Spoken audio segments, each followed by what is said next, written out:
Todas las personas queremos la felicidad y queremos el máximo. Ese es el deseo más profundo que todos tenemos. Para nosotros, los creyentes, el máximo de la felicidad, viéndolo desde la fe, es la salvación, la vida eterna. Y eso es lo que todos queremos. Pero la buena noticia es que no solamente nosotros la queremos, sino que Dios en su amor la quiere para nosotros. Y por eso tanto amó Dios al mundo que nos ha dado a Jesucristo. Toda persona ha de vivir sabiamente. Y la sabiduría no es solamente el buen pensar. El buen pensar nos lleva a discernir, a decidir y darnos cuenta entre el bien y el mal, entre la mentira y la verdad, entre lo injusto y lo justo. Pero no basta darse cuenta, sino que hay que hacer el bien, hay que vivir la verdad, hay que hacer lo justo, y este es el hombre, la mujer prudente y sabia. Y el Señor nos da la sabiduría, como hemos escuchado en la primera lectura, que es el bien más preciado que podemos tener para vivir y caminar hacia la verdad plena, hacia el máximo de la felicidad, obrando lo justo y recibiendo de Dios como un don la salvación, que es lo que todos queremos. El Evangelio que acabamos de escuchar nos presenta que Jesús en su caminar, anunciando el Evangelio del reino de Dios y la salvación, le sale a su encuentro un hombre que le dice: Maestro bueno, ¿qué he de hacer para tener la vida eterna? Se estaba refiriendo a qué hacer para tener la salvación. Y Jesús no le da un recetario, no le da recetas. Simplemente le dice: guarda los mandamientos, no matarás, no cometerás adulterio, no robarás, no levantarás falso testimonio, no cometerás fraudes, honrarás a tu padre y a tu madre. No es tanto la vida sobre prohibiciones, sino es un decidirnos por la vida. No es tanto que no hay que no hacer, sino decidirnos siempre por la vida. De eso se trata.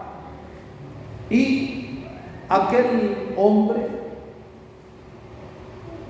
otro evangelista dirá que es un joven, pues aparentemente era un hombre bueno, que muy satisfecho de sí mismo le responde: todo eso desde que era chiquito lo he guardado. Muy contento. Todo eso desde pequeñito lo he guardado. ¿Y qué hace Jesús? Lo ve con un gran amor, lo ve con un gran cariño. Jesús ve adentro de lo que hay en ese hombre y lo ve con amor. Una cosa te falta, y me imagino yo que aquel hombre se extrañó. Si él había dicho que lo que Jesús le había dicho de guardar los mandamientos desde chiquito le había hecho, y que de repente el Señor, después de verlo con cariño, con ternura, le dice: una cosa te falta. Ese hombre era muy rico. Vende lo que tienes y dáselo a los pobres. ¿Y qué nos dice el Evangelio? Aquel joven le dijo: está bien, lo voy a hacer. Había dicho: desde chiquito he guardado yo los mandamientos. Dijo: está bien, lo voy a hacer. ¿Qué nos dice el Evangelio? ¿Qué nos dice? Se puso triste, dio la media vuelta y se fue abatido, derrotado. Cuando uno cae en abatimiento, cae en una profunda tristeza, cae en una profunda depresión. El Señor le tocó el punto donde no amaba y se creía muy seguro. Todo eso lo he guardado yo desde chiquito. No se esperaba lo que el Señor le iba a pedir. A ese hombre le pidió eso y se fue triste, se fue abatido, sumido en la gran tristeza. Ese hombre tenía su ídolo. ¿Y cuál es el ídolo que ese hombre tenía? ¿Cuál es el ídolo? La riqueza, que no estaba dispuesto a desprenderse para compartir y ayudar a los necesitados. El pisto ni es bueno ni es malo. El pisto sirve. Pero también el dinero se convierte en un obstáculo para ser libre, en un obstáculo para amar y hacer el bien. Miren ustedes todo lo que ha pasado y todo lo que se sabe por los medios de comunicación. Funcionarios corruptos que les descubren sus grandes robos de millones y de millones. los enjuician, los meten presos y después les dan libertad bajo fianza. Se robaron 200 millones y salen libres dando 10 millones. ¿Cuánto les quedó? ¿Cuánto les quedó? Hagamos la cuenta.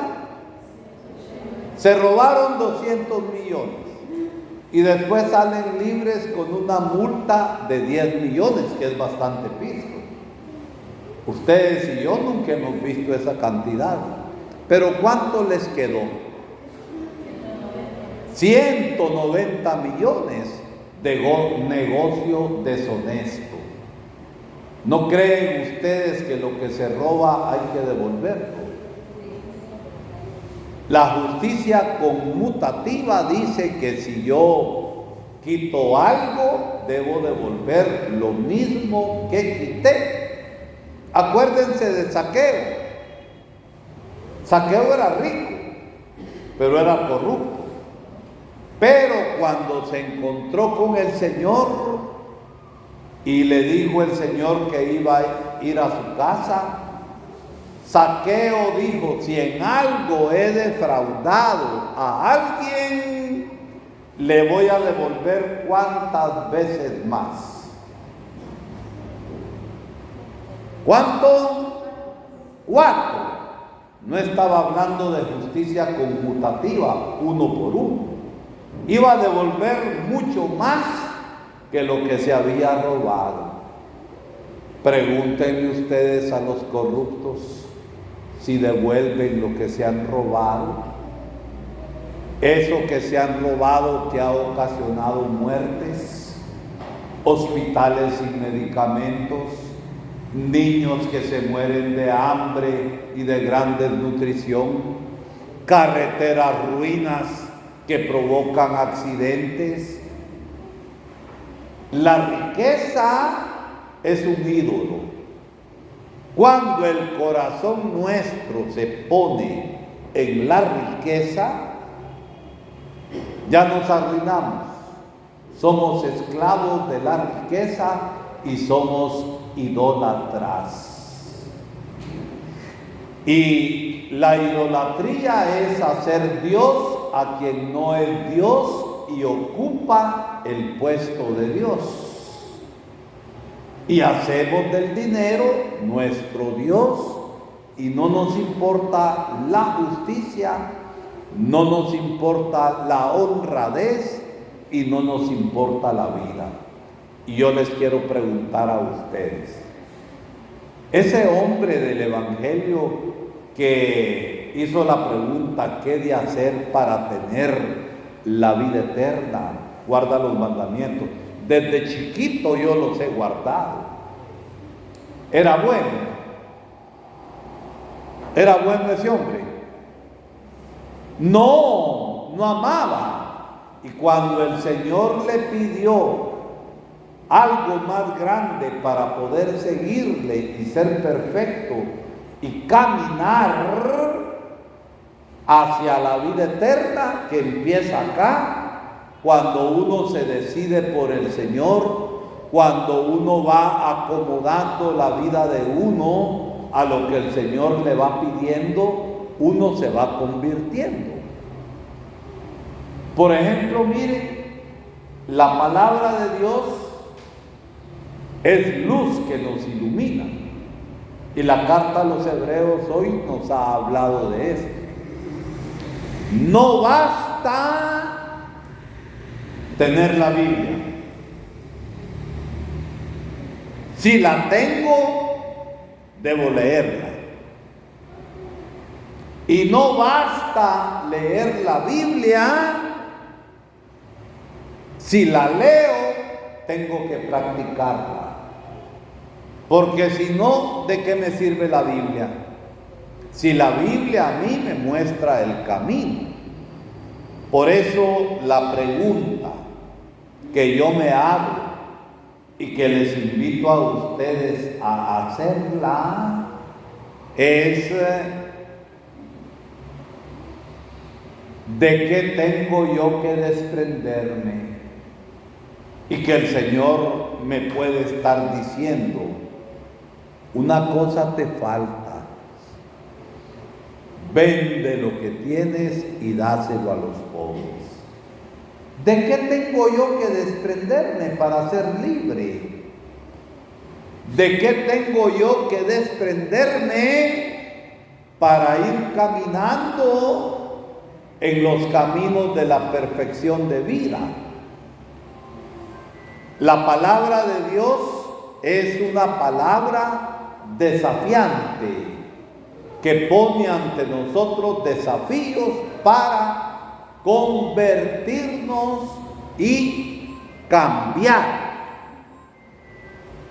A eso nos debe llevar la palabra. Por eso después los apóstoles le preguntaron todavía sobre el tema. Y Jesús dice, qué difícil es que un rico se salve, porque no se desprende de sus injusticias, de sus corrupciones y de su maldad. Le es más fácil que pase un camello por el hoyo de una aguja a que un rico entre al reino de los cielos. ¡Qué difícil! Pero cuando el Señor dice que es difícil, está diciendo que es imposible. Lo difícil es imposible de hacerlo. ¿Qué dice? Cuesta hacerlo, pero es posible. Porque aquello que parece imposible al hombre, Dios lo hace posible. Por eso preguntémonos, ¿de qué tenemos nosotros que liberarnos? ¿Qué tenemos nosotros que dejar? Y que el Señor nos está pidiendo. Por eso la palabra nos ilumina este domingo. La palabra a veces suena bonito al oído y suena y es sabrosa cuando uno la prueba así, pero a veces es amarga al paladar. Y es amarga al paladar cuando la palabra nos está pidiendo conversión y cambio de vida. No hay que parecer bueno y no serlo. Ese hombre parecía bueno, era un cumplidor, pero ese hombre no amaba a Dios y no amaba tampoco a sus hermanos, y por eso se fue derrotado. Que el Señor nos ayude, nos dé sabiduría para comprender la vida, nos haga distinguir entre el bien y el mal y decidirnos a dejar el mal y a decirle sí a Dios y a decirle sí con las obras concretas. La obra concreta para ese hombre del Evangelio, ¿cuál era? La obra concreta que tenía que hacer. Vender lo que tenía y dárselo a los pobres. El Señor le pidió eso a él, pero se fue triste y abatido. A nosotros el Señor no nos está pidiendo porque no somos ricos en piso, pero tenemos algunas cosas de las cuales tenemos que desprendernos para poder seguir al Señor y recibir por gracia de Él la vida eterna en gloria, no olvidando que esta vida eterna en gloria ya empezó aquí cuando nosotros vivimos verdaderamente la fe.